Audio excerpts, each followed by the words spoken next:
ശബരിമലയിൽ സ്വർണ്ണക്കൊള്ളയുടെ കൂടുതൽ വിവരങ്ങൾ പുറത്ത്. ശിവവ്യാളി രൂപങ്ങളിലെയും പ്രഭാമണ്ഡലത്തിലെയും സ്വർണവും കൊള്ളയടിച്ചെന്ന് പ്രത്യേക അന്വേഷണ സംഘം കണ്ടെത്തി. ഉണ്ണികൃഷ്ണൻ പോറ്റി, ഗോവർദ്ധൻ, പങ്കജ് ഭണ്ഡാരി എന്നിവരെ കസ്റ്റഡിയിൽ ആവശ്യപ്പെട്ടുള്ള അപേക്ഷയിലാണ് SIT ഇക്കാര്യം വ്യക്തമാക്കുന്നത്. ചെന്നൈയിലെ സ്മാർട്ട് ക്രിയേഷൻസിൽ വെച്ചാണ് തട്ടിയെടുത്ത സ്വർണം വേർതിരിച്ചത്. സ്വർണം പങ്കജ് ഭണ്ഡാരിയുടെയും ഗോവർദ്ധന്റെയും കൈവശമുണ്ട്. ഈ സ്വർണം കണ്ടെത്തേണ്ടതുണ്ടെന്നും പ്രത്യേക അന്വേഷണ സംഘം കസ്റ്റഡി അപേക്ഷയിൽ പറയുന്നു. സിജോ വി ജോൺ വിവരങ്ങൾ നൽകും. സിജോ, പ്രതികൾക്കായുള്ള കസ്റ്റഡി അപേക്ഷയിലാണ് ഗുരുതരമായ മറ്റ് കൊള്ളയെക്കുറിച്ച് കൂടി SIT ചൂണ്ടിക്കാട്ടുന്നത്. അത് ശിവവ്യാളി രൂപങ്ങളിലെ സ്വർണം കൂടി കൊള്ളയടിച്ചു എന്ന് പറയുന്നു. എത്രത്തോളം ഗുരുതരമായ കണ്ടെത്തലാണത്?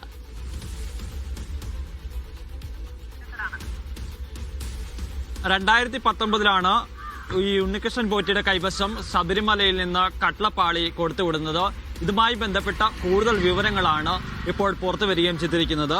ഈ പ്രതികൾക്ക് വേണ്ടിയിട്ട് ഉണ്ണികൃഷ്ണൻ പോറ്റി, അതോടൊപ്പം തന്നെ പങ്കജ് ഭണ്ഡാരി, ഗോവർദ്ധൻ എന്നിവരെ 3 പേരെ കസ്റ്റഡിയിൽ ആവശ്യപ്പെട്ടുകൊണ്ടുള്ള അപേക്ഷയിലാണ് ഈ കാര്യങ്ങൾ വ്യക്തമാക്കുന്നത്. ഈ കസ്റ്റഡി അപേക്ഷ എന്തൊക്കെയാണ് പോയിരിക്കുന്നുള്ള കാര്യങ്ങൾ എടുത്തു പറയുകയും ചെയ്യുന്നുണ്ട്. ശ്രീകോവിൽ വാതിൽ കട്ടളയിൽ ആലേഖനം ചെയ്തിരിക്കുന്ന 2 ചെമ്പുപാളികൾ, രാശി ചിഹ്നങ്ങൾ ആലേഖനം ചെയ്തിരിക്കുന്ന 2 ചെമ്പുപാളികൾ, കട്ടളയുടെ മുകൾപ്പടിയിലെ പാളിയിലുള്ള സ്വർണം, അങ്ങനെ ഉൾപ്പെടെ 7 പാളികളിലുള്ള സ്വർണം അപഹരിച്ചുവെന്നാണ് പറയുന്നത്.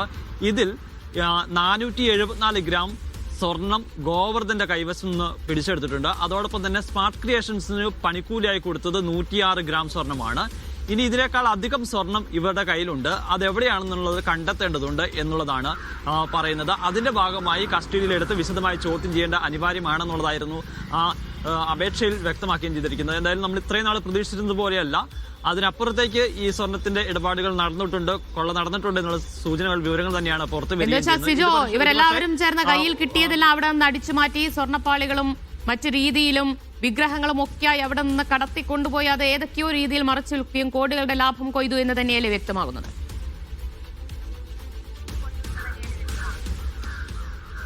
ആദ്യം ദ്വാരപാലക ശില്പമാണ് കൊണ്ടുപോകുന്നത്, പിന്നെ കട്ലപ്പാളി കൊണ്ടുപോകുന്നു. കട്ലപ്പാളി കൊണ്ടുപോയതിന്റെ ഭാഗമായിട്ടുള്ള വിവരങ്ങളാണ് ഇപ്പോൾ പുറത്തു വരുന്നത്. നമ്മൾ പറയുന്നത് പോലെ ഈ കണക്കുകൾ അത് പുതിയ വിവരങ്ങൾ എന്ന നിലയിലാണ് ഇപ്പോഴുള്ളത്.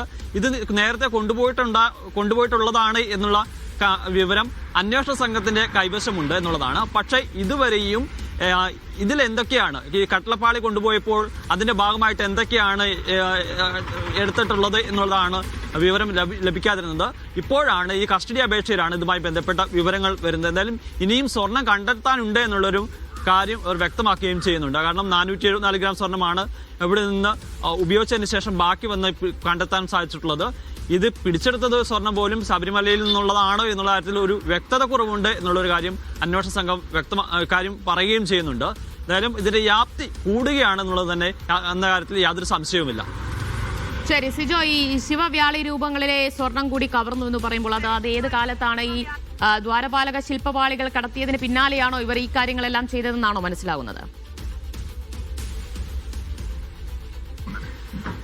ആദ്യം ദ്വാരപാലക ശില്പം കൊണ്ടുപോകുന്നു, പിന്നെ കട്ലപ്പാളി കൊണ്ടുപോകുന്നു. കട്ലപ്പാളി കൊണ്ടുപോയതിന്റെ ഭാഗമായിട്ടുള്ള സ്വർണ്ണക്കടത്താണ് അതിലെ വിവരങ്ങളാണ് ഇപ്പോൾ പുറത്തു വരുന്നത്. ഈ കട്ലപ്പാളിയുടെ ഭാഗമായിട്ടുള്ള ഇതാണ് ശിവവ്യാളി ശില്പങ്ങൾ. അത് ഈ കട്ലപ്പാളിയുടെ ഭാഗമായിട്ടുള്ള കാര്യമാണ്. അത് കണക്ട് ചെയ്തിട്ടുള്ള സ്വർണ്ണക്കൊള്ളയുടെ വിവരങ്ങളാണ് പുറത്തു വരുന്നത്.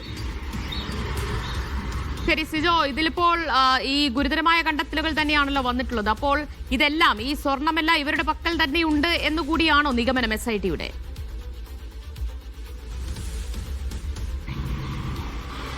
അക്കാര്യമാണ് SIT ചൂണ്ടിക്കാണിക്കുന്നത്. ശബരിമലയിൽ നിന്ന് 1 കിലോയോളം സ്വർണമാണ് കൊണ്ടുപോകുന്നത്. അതിനുശേഷം അത് ഉരുക്കുന്നു. 106 ഗ്രാം സ്വർണമാണ് സ്മാർട്ട് ക്രിയേഷൻസ് പണിക്കൂലിയായി വാങ്ങിയെടുക്കുന്നത്. ബാക്കി ഉണ്ടായിരുന്ന സ്വർണം കുറച്ച് ഈ ദ്വാരപാലക ശില്പവും അതോടൊപ്പം തന്നെ കട്ലപ്പാളിയിലും തിരികെ ചെയ്യുകയും ചെയ്തിട്ടുണ്ട്.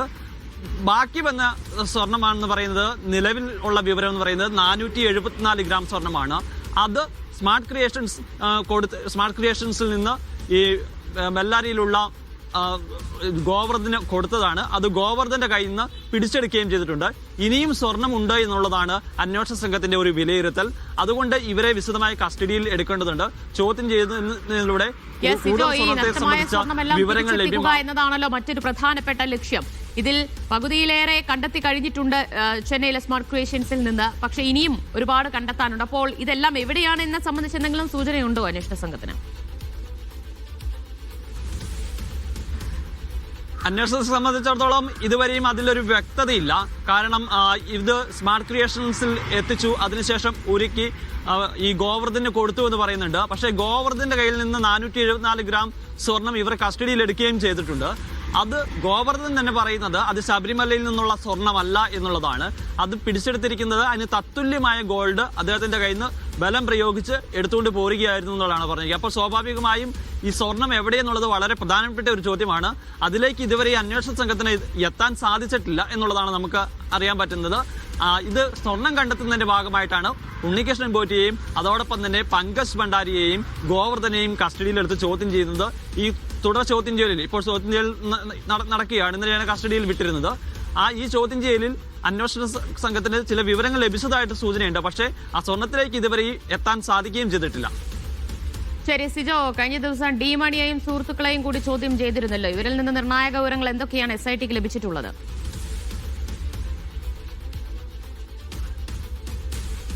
ഈ വിഗ്രഹക്കടത്തുമായി ബന്ധപ്പെട്ടാണ് ഡി മണിയെയും അതോടൊപ്പം തന്നെ ശ്രീകൃഷ്ണനെയും ബാലമുരുകനെയൊക്കെ ചോദ്യം ചെയ്യുന്ന സാഹചര്യത്തിലേക്ക് വന്നിരുന്നത്.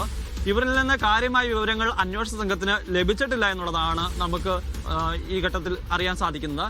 കാരണം ഡി മണിയും ബാലമുരുകനും അതോടൊപ്പം തന്നെ ശ്രീകൃഷ്ണനും ഒക്കെ തങ്ങൾക്ക് ഈ വിഗ്രഹക്കടത്തുമായി യാതൊരു തരത്തിലുള്ള ബന്ധവുമില്ല എന്നാണ് ആവർത്തിച്ച് പറയുന്നത്. നേരത്തെ ദിണ്ടിഗലിലെത്തി അന്വേഷണ സംഘം ചോദ്യം ചെയ്തിരുന്നു. അപ്പോഴും അവർ ആ കാര്യമാണ് പറയുന്നത്. പിന്നീട് തിരുവനന്തപുരത്തേക്ക് നോട്ടീസ് അല്ലെങ്കിൽ വിളിച്ചു വരുത്തിയപ്പോഴും അതേ നിലപാടിൽ തന്നെയാണ് അന്വേഷണ സംഘം ഉറച്ചു നിൽക്കുന്നത്. ഇവരുടെ മൊഴി രേഖപ്പെടുത്തിയതിനു ശേഷം അന്വേഷണ സംഘം ഇപ്പോൾ പ്രവാസി വ്യവസായവുമായി സംസാരിക്കുന്നുണ്ട്. ഇവരുടെ മൊഴിയും അദ്ദേഹവുമായി കമ്മ്യൂണിക്കേറ്റ് ചെയ്യുമ്പോൾ കൂടുതൽ വ്യക്തത ഇതിലൂടെ വരുത്താൻ പറ്റുമെന്നാണ് പ്രതീക്ഷിക്കുന്നത്. എന്തായാലും ഇതേവരെയും ഈ മൊഴികൾക്കപ്പുറത്തേക്ക് ഈ വിഗ്രഹക്കടത്തിനെ കണക്ട് ചെയ്യുന്ന എന്തെങ്കിലും സാമ്പത്തിക ഇടപാടുകൾ സംബന്ധിച്ച വിവരങ്ങളോ അത്തരം കാര്യങ്ങളിലേക്കൊന്നും അന്വേഷണ സംഘത്തിന് എത്താൻ സാധിച്ചിട്ടില്ല. മൊഴി പരിശോധിച്ച് തുടർ നടപടിയുമായി മുന്നോട്ട് പോകാൻ വേണ്ടിയിട്ടാണ് അന്വേഷണ സംഘത്തിന്റെ തീരുമാനം.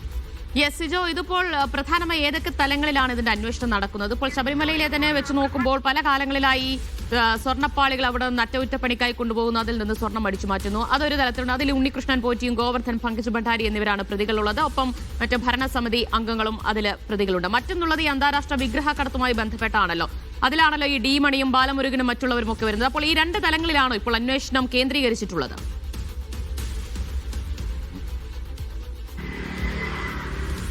രണ്ട് തലങ്ങളിലാണ് അന്വേഷണം നടക്കുന്നത്. ഈ ശബരിമലയിൽ നിന്ന് ദ്വാരപാലക ശില്പവും കട്ലപ്പാളിയും കൊണ്ടുപോയി അത് ചെന്നൈയിലെ സ്മാർട്ട് ക്രിയേഷൻസിൽ ഒരുക്കി അതിനുശേഷം ഗോവർദ്ധന് വിറ്റു എന്നുള്ളതായിരുന്നു ഇതിന്റെ ഒരു പ്രധാനപ്പെട്ട പരാതിയായി ഒക്കെ വരികയുണ്ട്. അതിന്റെ അടിസ്ഥാനത്തിലാണ് കേസ് എടുക്കുകയും തുടർ നടപടികളുമായി മുന്നോട്ട് പോവുകയും ചെയ്തിരിക്കുന്നത്. അതിന് ഇടയിലാണ് ഈ പ്രവാസി വ്യവസായി വലിയൊരു വെളിപ്പെടുത്തൽ നടത്തുന്നത്. ഈ ശബരിമലയിൽ നിന്ന് കൊണ്ടുപോയിരിക്കുന്ന സ്വർണം എന്ന് പറയുന്നത് വിഗ്രഹങ്ങൾ കടത്തിക്കൊണ്ട് പോയിട്ടുണ്ടെന്ന് പറയുന്നത്.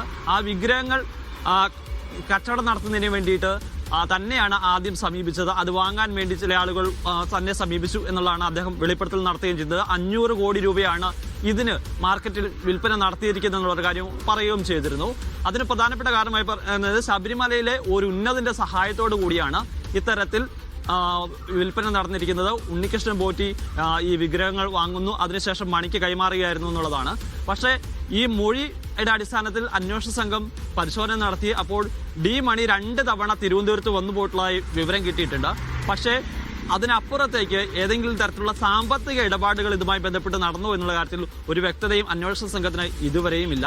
അപ്പോൾ ഈ മൊഴികളുടെ അടിസ്ഥാനത്തിൽ ഞാൻ നേരത്തെ സൂചിപ്പിച്ചതുപോലെ ഈ പ്രവാസി വ്യവസായിയിൽ നിന്ന് കൂടുതൽ വിവരങ്ങൾ തേടിയതിനു ശേഷം അത്തരം കണ്ടെത്തലുകളിലേക്ക് അന്വേഷണ സംഘത്തിന് കടക്കാൻ സാധിക്കുകയുള്ളൂ. അതിനുള്ള ശ്രമത്തിലാണ് അന്വേഷണ സംഘമുള്ളത്. നേരത്തെ പറഞ്ഞതുപോലെ ഇനി